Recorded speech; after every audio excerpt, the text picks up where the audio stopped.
Issac Foundation to bring awareness to the fentanyl epidemic that is just causing havoc through communities and through St. Paul, Minneapolis, everywhere. It's out in the suburbs. It is very serious. So, Speak up! speak up? Yeah, there you go. Okay. So I despise fentanyl. To truly know hate, you must first know love. So my Drew was born in 1999. I was 18 years old. Her father Neil and I were just kids ourselves. We tried to make it work out, but we struggled with substance use disorder. I struggled with substance use disorder really bad. Drew lived with her dad. I went to treatment, and I met Jesus in 2017. Amen. Yes, he was the key. He was the key to set me free. But unfortunately, when I got free, my Drew started acting funny. She was always crabby and edgy, snapping at me all the time, snapping at everyone. Her dad and her were not getting along. She moved out. She was 20 years old. She moved out, got her own apartment. I really didn't know how bad things were at that point. I had just come off of like a 25-year meth addiction, and I was at her apartment one day, and she was cooking dinner, and I ended up, she ran to the store for something, and I ended up going through her drawers looking for like a spatula or something, and I found a dollar bill that was folded in half, and it had a blue pill in it. Even though I had lived in addiction for so many years, I had no idea what fentanyl was. I thought that it was an ecstasy pill that was because it was blue, and I had never seen those pills around. So that was how new fentanyl was. I had no idea what it was. So the story goes on. I got a call one night. I got a call from not Ramsey Hospital. It's called Regions Hospital. And it was during COVID, so it was Drew, and she was telling me to come pick her up from Regions, and she put the nurse on the phone, and the nurse told me that I couldn't come in, that I needed to come out to the hospital and just sit outside and wait for her. So I did, and Drew got in the car, and she told, she had a couple boxes of Narcan and said that she had overdosed, and I really, you don't know how to act because your child is 20 years old, you have no control over them. You're in a lot of pain watching them suffer, but it's really a helpless thing. So she promised me she would get help.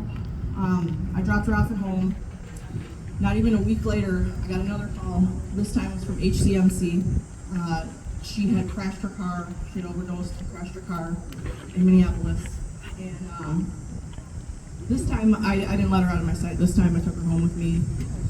And told her, I can't lose you. I love you so much. You're going to kill me. I was 3 years into recovery at that point, and trying to work a program, trying to live life in recovery under the worst stress that you could ever possibly imagine.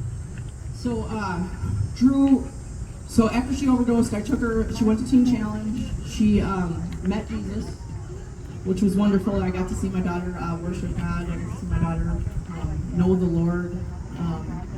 It was for a short time that she was there, I think 30, 45 days.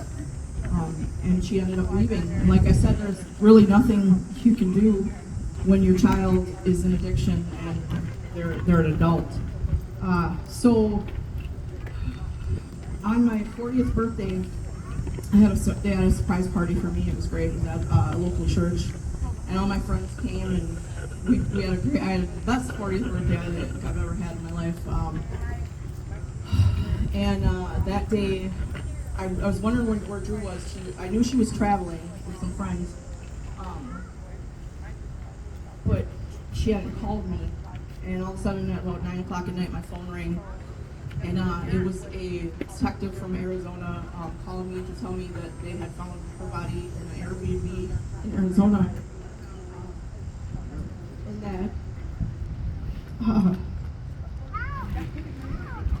And she,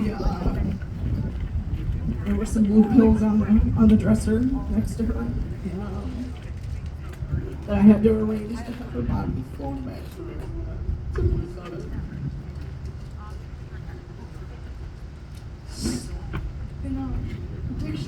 So ugly.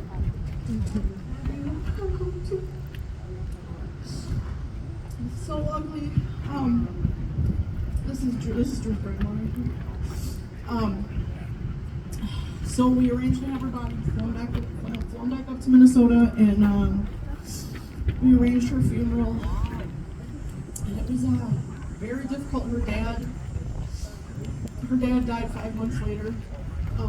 They say it was from sleep apnea, but if you ask me, it was from a broken heart. He was only 39.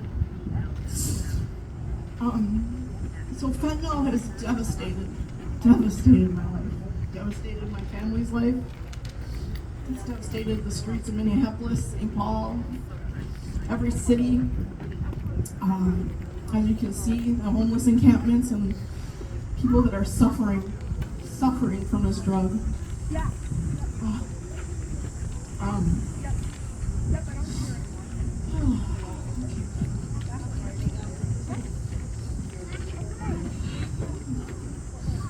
So I started the Drew Isaac Foundation to bring awareness to the fentanyl epidemic. Last year, 112,000 people died from fentanyl. That's 306 Americans a day. That's like a Boeing 747 crashing into the earth every single day, full of people, and you hardly hear them. I'm having an event on September 28th to honor our loved ones and to honor all those lost to substance use disorder and to bring awareness to the community about fentanyl and its devastating effects. One pill, those kids that are dying from one pill, they're getting a pill on Snapchat. They have no idea what it is. Little children, 12-year-olds, getting it from a drug dealer on Snapchat and never waking up. This is such a serious issue that needs to be addressed. And I was just here to tell my story. Thank you guys for listening. Thank you, Vanessa. Thank you, Vanessa. That's such a powerful story. I'm a true believer in people sharing their story can help somebody else, and it helps them heal too as well. That's why I find a lot of healing that within me. All right, next up we have